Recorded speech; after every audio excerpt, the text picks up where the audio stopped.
महाराष्ट्र में लॉकडाउन 31 जुलाई तक बढ़ा दिया गया है। 31 जुलाई तक लॉकडाउन बढ़ाने का फैसला उद्धव सरकार की ओर से किया गया है। पिछले 3 दिनों से प्रदेश में रोजाना 5000 से ज्यादा कोरोना मरीज सामने आने के बाद हालात लगातार गंभीर हो रहे थे, जिसके चलते उद्धव सरकार ने पाबंदियां बढ़ाने का फैसला किया है। अलग अलग गतिविधियों के लिए नई गाइडलाइन भी जारी कर दी गई है। दफ्तरों में 10% कर्मचारियों को ही जाने की इजाजत दी गई है। 10% से ज्यादा कर्मचारी नहीं जा पाएंगे। निजी कार के अंदर भी मास्क पहनना अनिवार्य कर दिया गया है। मुंबई में तो घर से बाहर निकलते ही आपको मास्क पहनना होगा, चाहे आप निजी कार में जाएं या किसी और वाहन से जाएं। सभी सार्वजनिक जगहों पर मास्क पहनना अनिवार्य कर दिया गया है, जरूरी कर दिया गया है। महाराष्ट्र में 31 जुलाई तक बढ़ा गया है लॉकडाउन और मुंबई में यह बड़ा फैसला। दफ्तरों में 10% कर्मचारियों को इजाजत। बीएमसी ने मास्क पहनने का आदेश जारी किया है और अगर आप ऐसा नहीं करते हैं तो फिर आपको जुर्माना भरना पड़ सकता है। निजी कार में भी जो लोग बैठे हुए हैं उनको भी मास्क पहनकर ही बैठना होगा।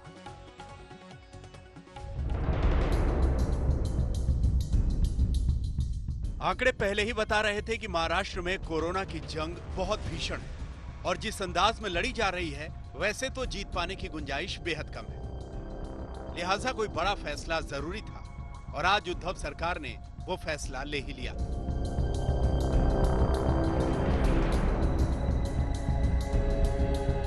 पाबंदियों का दौर देश भर में 30 जून तक के लिए है, लेकिन उद्धव सरकार ने केंद्र सरकार से पहले ही महाराष्ट्र में 31 जुलाई तक पाबंदियां जारी रखने का फैसला कर लिया है। महाराष्ट्र के लोगों के लिए इसका मतलब क्या है, ये समझिए।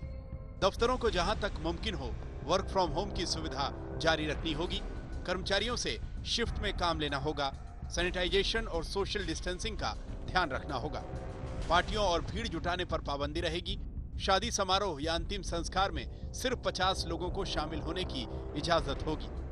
वाहनों को लेकर भी साफ साफ दिशा निर्देश हैं। 2 पहिया वाहन में सिर्फ 1 शख्स को अनुमति होगी। 3 पहिया वाहन में चालक के अलावा 2 सवारी, कार में ड्राइवर के अलावा 2 लोग, जबकि बसों में सिर्फ 50% क्षमता के साथ यात्रियों को बिठाने की इजाजत है। मुंबई, पुणे, नासिक समेत नगर निगमों वाले 11 जिलों के लिए अलग से दिशा निर्देश भी हैं। इन जिलों में दफ्तरों में सिर्फ 10% कर्मचारियों की इजाजत है। जरूरी सामानों की दुकानें छोड़कर बाकी दुकानें सुबह 9 से 5 बजे तक खुलेंगी। गैर जरूरी सामानों की ज्यादा दूरी तक ढुलाई की इजाजत नहीं है।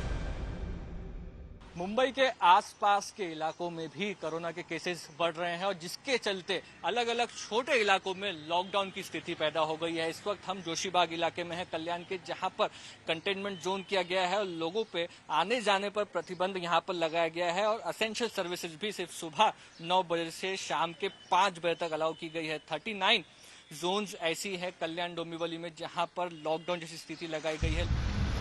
अब देखिए मुंबई के वेस्टर्न एक्सप्रेस हाईवे का हाल। गाड़ियों की लंबी कतार और जाम की ये तस्वीरें देखकर यकीन करना मुश्किल है। मुंबई में कोरोना मरीजों का आंकड़ा 75,000 के पार पहुंच चुका है। बहरहाल लॉकडाउन का नया आदेश निकलते ही मुंबई पुलिस हरकत में आई और बिना वाजिब वजह के घर से बाहर निकलने वालों को वापस घर का रास्ता दिखाने लगी।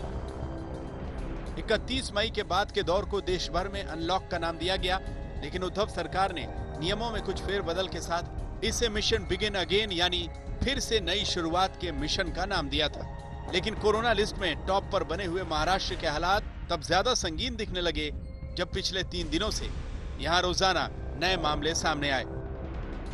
मुंबई से कमलेश सुतार और मुस्तफा शेख के साथ आज तक ब्यूरो।